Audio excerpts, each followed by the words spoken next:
Welcome to the Wind Up with Will, everyone. I'm your host, Will, here with another video. I know it's been several weeks. I apologize. I need to get better at making videos more regularly. But today's video, we're going to be talking about the MLB trade deadline, which was a little over 2 weeks ago, and the results of that and where the season is currently.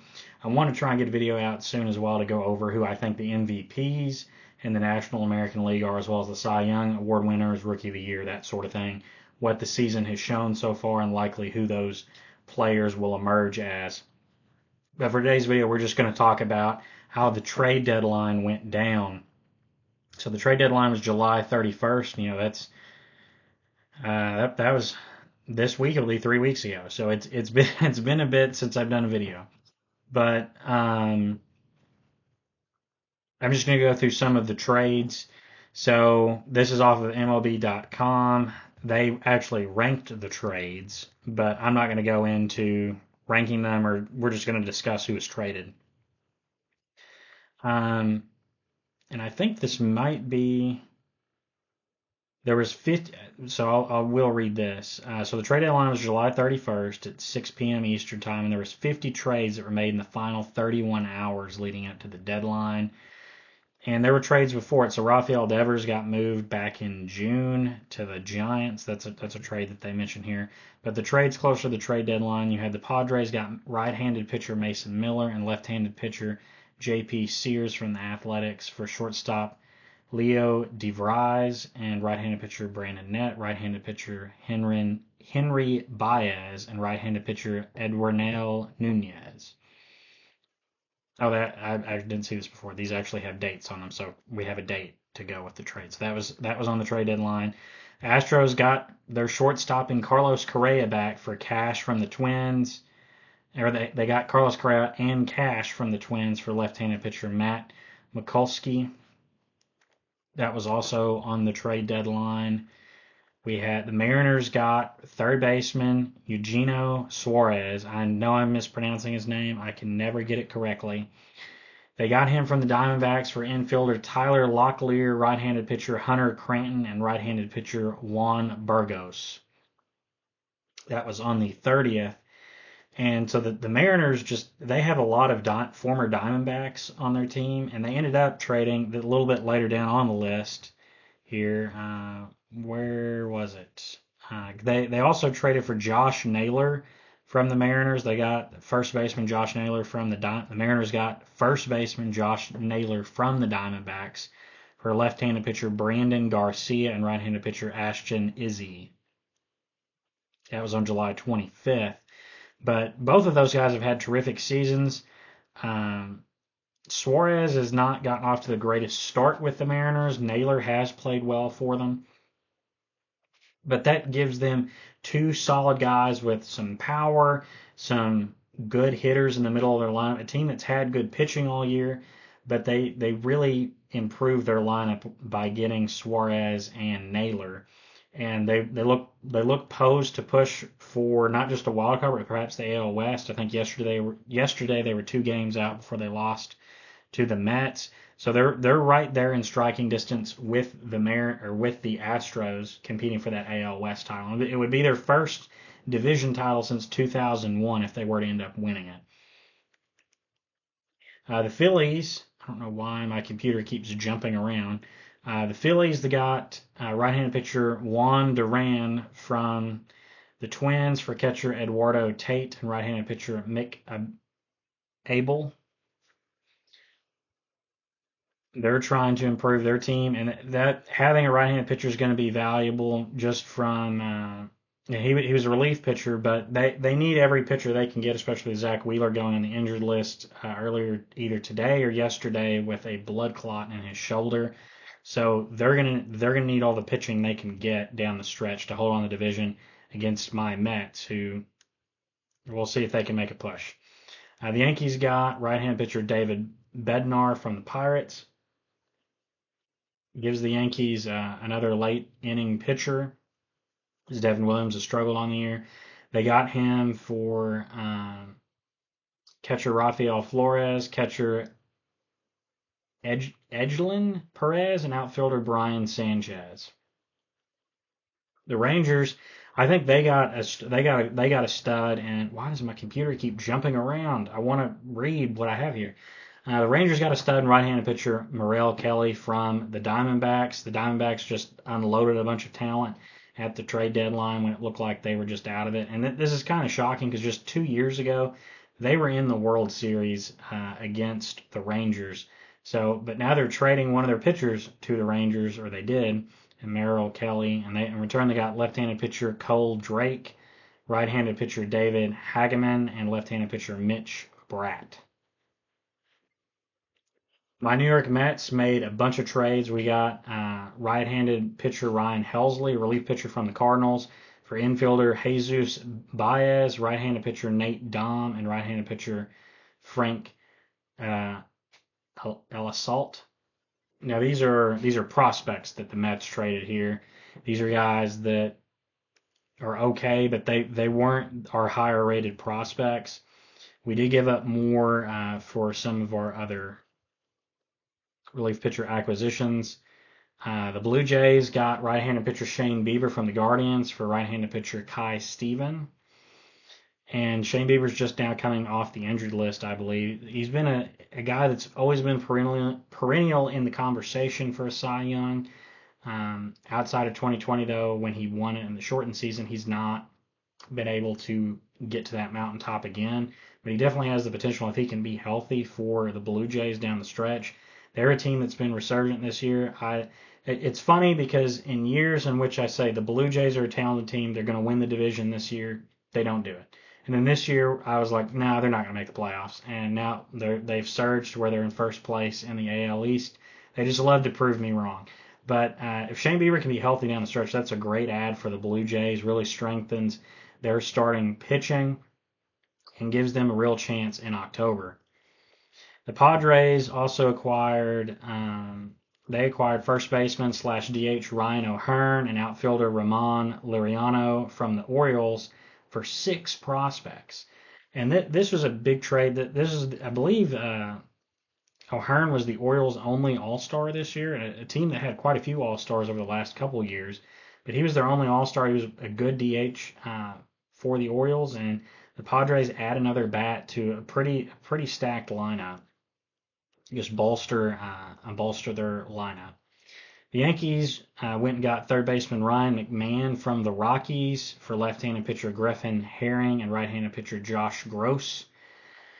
McMahon's had kind of a down season, but the short porch and right, and he's a left-handed hitter. He's going to thrive there. He could hit a lot of home runs down the stretch for the Yankees, and he's had big home run seasons before. He's a great add for the Yankees at third base, and the short porch and right is he's definitely gonna benefit from that. I think this is a good trade, but into some aspects because it's the Yankees solidify their lineup a little more. They get another home run hitter and they get a left-handed bat. But this is another case where they have a player who's a good player, who's maybe a little older, but he's not the superstar player, and he's not the young and up and coming player. He's a good player who's a veteran player, and this is maybe a better situation in terms of when they had Josh Donaldson, who is at that point a lot older player who is kind of in the twilight of his career. McMahon is still like in his peak years, so I think getting him is a good add for the Yankees. I almost reached for my mouse and tried to move. I forget I've got it disconnected at the moment so I can film this. I need to get a computer that can handle multiple things plugged in at once. And as I said before here on the list again, the Mariners got Josh Naylor as well from the Diamondbacks to really strengthen their lineup. That was another add for them. The Red Sox got right-handed pitcher Dustin May from the Dodgers for some prospects. The Rays got Griffin Jacks, a pitcher from the Twins. Traded him for a prospect. The Mets, we got Tyler Rogers from the Giants for relief pitcher Jose Butto, and some prospects in Blade Tidwell and Drew Gilbert. I was disappointed to see Gilbert go because I've kind of followed him in the minors a little bit, and he's had a good season this year and was kind of hoping to see him come up late in the year and be somewhat a future player on the Mets. But he is a bit older. He is, I think, 25. So to get in return for him a good relief pitcher to just strengthen the bullpen, and over the last 2 months of the season, like June and July, the Mets bullpen has been horrible. At the beginning of the year, the Mets pitching staff was the best in baseball, which was astounding. But they had a lot of inexperienced starters. They had injuries, and because of this, and you had guys that got off to great starts, but they regressed to the mean as the season went along. So what ends up happening is the bullpen gets overused, it's overtaxed, and what becomes a strength in terms of a good bullpen, a good starting pitching, the pitching as a whole just comes down. Starting pitching isn't getting deep into games, the bullpen's getting overused. So David Stearns, the president for the Mets, goes out and adds to the bullpen, gets us Tyler Rogers, gets us Ryan Helsley, also goes out and gets Gregory Soto from the Orioles, just strengthens the bullpen. And on paper, this is the best bullpen in baseball in terms of just on paper. Having Ryan Helsley, who's the closer for the Cardinals, be the setup man for Edwin Diaz, and Tyler Rogers is the seventh inning guy, and he was one of the I'll just read some of his stats. He made with the Giants, he's a submarine pitcher. With the Giants, he made 53 appearances and had a 1.8 ERA with a .86 WHIP over 50 innings. He just absolutely shut down guy in the bullpen for them, and for the Mets to get him and him be the seventh inning guy, this bullpen is going to be really good. Gregory Soto is another guy that they added that we got from the Orioles. Let me go down. He's further on this list. Where was he? He was here just a second ago.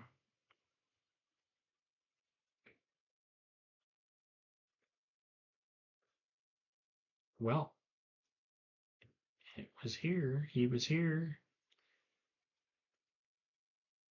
Where is he? Where did the trade? It was literally here. I had it. Oh, here it is. Mets. We acquired Gregory Soto. We acquired him back July 25th for the Orioles for some prospects: Wellington Arcina and Cameron Foster. So, yeah, the Mets have really added to the bullpen to make it one of the best in baseball. They've still really struggled of late. Friday night, was it Friday night? Saturday night, the Mets won only their third game in the last 20 games. They won again last night in the Little League Classic in Williamsport, Pennsylvania against the Mariners. Cooled off the Mariners a little bit, but it's been rough going since June for the Mets. June has always historically been a month in which the Mets just hit the wall, and that makes or breaks their season. Last year, it made the season. From June onward, the Mets had the best record in baseball. And this year, we've had one of the worst records in baseball since June. Since the All-Star break, we've had one of the worst records.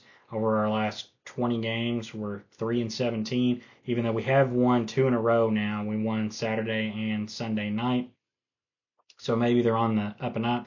The hitting has improved the last week or so. Francisco Lindor's just been tearing it up the last week. Soto has started to hit better. Alonso's been rock steady all year long. Francisco Alvarez has come back up from the minors and hit well. Now, he's injured his thumb last night sliding, so we'll see how that affects the Mets lineup. But he had been a really needed boost back to the lineup. And on paper, the bullpen should be a lot better, even though Helsley has struggled of late. And the Mets, over the last 20 games, have just found ways to blow leads. I think what was it, like they've blown leads in 7 of the last 8 games or something like that coming into last night's game. So 7 of the last 9 games, the Mets have blown leads. It's crazy that the Mets, who've been one of the best teams this year, who got off to such a great start, have really hit hard times and are just now holding on to the last wild card spot. But that's where we are in the season. We're in the dog days of summer. We're in August. We've got a little over a month and a half left in the season. This is where it's make or break. The Phillies have been struggling recently as well, but they have a 5-game lead on the Mets. And but with Zach Wheeler getting injured, that maybe hurts their starting pitching. it's going to be interesting to see down the stretch how this goes for the Mets and the Phillies. I think if the Mets can get their hitters hitting again and get on a hot stretch, they could be really dangerous down the stretch and into October. But they gotta get to October first. Another player the Mets acquired was Cedric Mullins from the Orioles on the trade deadline. It had been rumored that the Mets would go out and get him. They traded away prospects Anthony Nunez, Ramon Gomez, and Chandler Marsh to get him. He's similar defensively to Tyrone Taylor, who the Mets already had, but he's been a better hitter this year, and he has 14 home runs, where Taylor only has like a handful of home runs. And while his hitting stats aren't that much more impressive than Taylor's, they are better, and he offers, just better power, slightly better hitting, and he's been the better player in his career. And Tyrone Taylor has really just been a defensive player for the Mets this year, so they upgraded at center field, in my opinion. Just hopefully Mullins can continue to hit and hit better than he has so far this year. Because when the Mets got him, he was hitting 229 with 15 homers, 14 steals. But he's not done a lot for the Mets, but he's come through the last week with some big hits at times. So I'm hoping that he's going to continue to improve and give the Mets that extra boost in the lineup. The Reds got third baseman Ke'Bryan Hayes from the Pirates from one of their big rivals. So that was kind of an interesting trade. This was one that was talked about a lot because Ke'Bryan Hayes, when he came up, was kind of thought of this could be a superstar guy. And he's not really hit for a lot at the major league level, but he's been defensively one of the best third basemen in the game. And I just saw today he made an amazing play at third base against the Angels. Absolutely phenomenal defensive guy. If he can just hit as an average player, I think this will end up being a good trade for the Reds. The Pirates got supposedly getting they got Taylor Rogers and Sammy Stafura out of this trade. Some people were saying the Pirates actually did pretty well getting those guys in this trade. The Reds also got Tyler Rogers, who the Mets got. They got his twin brother Taylor and traded for him on the same day, which I thought was a kind of a cool storyline. There was a few other trades I was going to mention as well.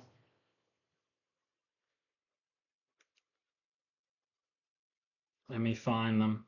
Let me find them. The Tigers got Charlie Morton from the Orioles. The Royals got Mike Yastrzemski from the Giants. Padres got Nestor Cortez from the Brewers. The Rays got Adrian Hauser from the White Sox. Astros got outfielder Jesus Sanchez from the Marlins. The Cubs got utility man Willie Castro from the Twins. The Brewers, this is somewhat of a big trade, getting right-handed pitcher Shelby Miller and left-handed pitcher Jordan Montgomery from the Diamondbacks for a player to be named later or cash. Now, those guys haven't had great years this season, but Jordan Montgomery was a key part of the Rangers World Series a few years ago, and Shelby Miller has had his good moments in the majors. So these could end up being good pickups for the Brewers, and they could be long men in relief for the playoff run. There was a few other ones. Tigers got right-hand pitcher Kyle Finnegan from the Nationals, who's been a decent relief pitcher for them this year. Tigers also got right-handed pitcher Paul Sewald from the Guardians for a player to be named later. He's had some good years pitching-wise. Former Met, so like to see him do well.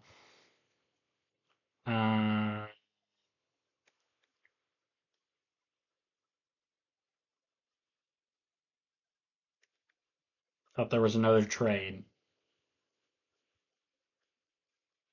Oh, Red Sox got Steven Matz from the Cardinals. That was one.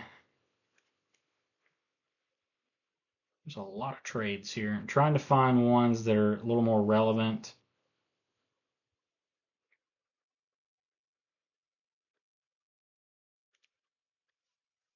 Adam Frazier, one of my favorite players in the big leagues. He traded hands again. Royals got him from the Pirates. That's all I've got really in this video. Oh, I wanted to talk about briefly, as I mentioned, the Mets have been really struggling of late with our season. Really been struggling. The Brewers have been the opposite. They won 14 in a row until they lost yesterday to the Reds. they're on fire. They've got the best record in baseball. There's people saying that this is all Bob Uecker's doing. He passed away in the off season. I believe it was in the off season, and the Brewers have had a phenomenal season. So it's great to see them honor Bob Uecker, Mr. Baseball, by having such a great season. If the Mets can't win it, I wouldn't be upset to see the Brewers win it since they've never won it. But they're really hot right now, and they, no matter who is on that team, they just have found a way to win. And you kind of can't help but say or see that David Stearns, who's with the Mets now, that a lot of this is his doing with the Brewers, of having been able to build a culture there of where they find ways to win. They go out and get guys. They add to their team. They don't overspend, but they go out and make the right decisions in adding guys to their team, to their pitching staff, and they create a solid team that emphasizes defense, small ball, and speed and pitching, and they just find ways to win. And I'm hoping that David Stearns, now that he's with the Mets, is going to do that. Obviously, you're not going to do it overnight. The Mets have had their struggles this year, but with the way the pitching staff has been constructed, especially the starting rotation, you kind of think in that mindset of they're doing something similar to the way he did it with the Brewers. They're not going to go out and sign big name starting pitchers in the offseason like a Max Fried or something like that. They're going to try and build with guys that no one else wanted, or retool a guy, or say, hey, we're going to train this guy our way and make him into a starter or a relief pitcher. We're going to see the talent, the untapped potential in him that no one else has, and we're going to make him a successful big leaguer with us. So I hope that the Mets can do that. There was a couple other storylines I was wanting to touch on, but I'm blanking on them at the moment. It's a little late at night, and I've got something else I need to do later tonight as well. So I guess I'll wrap it up now in this video. What were your thoughts on the MLB trade deadline? Let me know down below. Let me know who you think is going to win the World Series, and I will see you guys in the next video. Bye-bye.